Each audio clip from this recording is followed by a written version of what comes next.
Hi hello నేను మీ Vasavi Acharya. Welcome to Asian ENT care centre Begumpet Hyderabad. చాలా మందికి నోస్, ఇయర్స్ అండ్ థ్రోట్ చాలా ఇంపార్టెంట్ కదా. ఈ మధ్య కాలంలో చిన్న చిన్న ప్రాబ్లమ్స్ వస్తూ ఉన్నాయన్నమాట.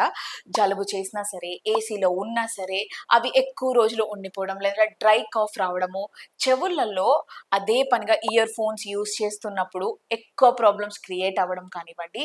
ఇలాంటి ప్రాబ్లమ్స్ గురించి మనం ఈరోజు డిస్కస్ చేద్దాం. ఎవరితో?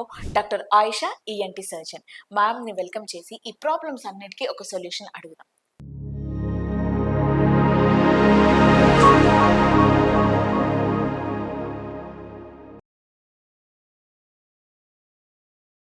మ్యామ్, చెవిలో ఇన్ఫెక్షన్ లేకపోయినా, లేదు హియరింగ్ ప్రాబ్లమ్ లేకపోయినా సరే, సమ్‌టైమ్స్ ఎప్పుడు ఏదో కదులుతున్నట్టు, ఏదో సౌండ్స్ వస్తున్నట్టు ఇలా అనిపిస్తూ ఉంటుంది మ్యామ్. ఎందుకు అలా జరుగుతుంది? జనరల్‌గా మనకు ఇయర్ అనేది చాలా ఇట్స్ లైక్ క్లోజ్డ్ స్పేస్ కదా. సో, మనకు చెవి లోపల భాగంలో మనకు మసిల్స్ ఉంటాయి.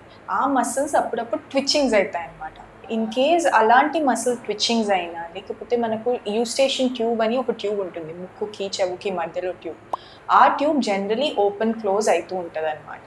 ఆ ఓపెనింగ్, క్లోజింగ్ అప్పుడు గూడా ఆ సెన్సేషన్ గూడా సౌండ్‌లా పర్సీవ్ చేస్తదనమాట. ఇంకా కొంతమందికి ఇలా ఇయర్ బడ్స్ చేసే అలవాటు, లేకపోతే చెవిలో ఏమైనా పెట్టే అలవాటు ఉంటుంది.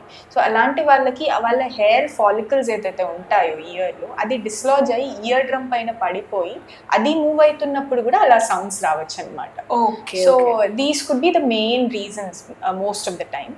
కానీ ఇంకా పర్సిస్టెంట్‌గా అలానే సౌండ్ వస్తున్నా, లేకపోతే రింగింగ్ సెన్సేషన్ లా అనిపించినా, లేకపోతే హిజ్జింగ్ సెన్సేషన్, లేకపోతే మనకు హార్ట్ బీట్ లాంటి వాయిస్ ఏమైనా చెవిలో వస్తుంది అంటే దాన్ని టినిటస్ అని చెప్పి అంటాం అనమాట. సో, అలాంటప్పుడు మనం ఇంకా ఫర్దర్గా ఈఎన్టీ ఎవాల్యుయేషన్ చేసి హియరింగ్ ఎలా ఉంది, మనకు చెవి లోపల భాగం ఇన్నర్ ఇయర్ ప్రాబ్లం ఏమైనా ఉందా, దాంట్లో ఉన్న హెయిర్ సెల్ ప్రాబ్లం ఏమైనా ఉందా అని చెప్పి డిటెక్ట్ చేయడానికి టెస్ట్ అవసరం పడుతుంది. ఓకే.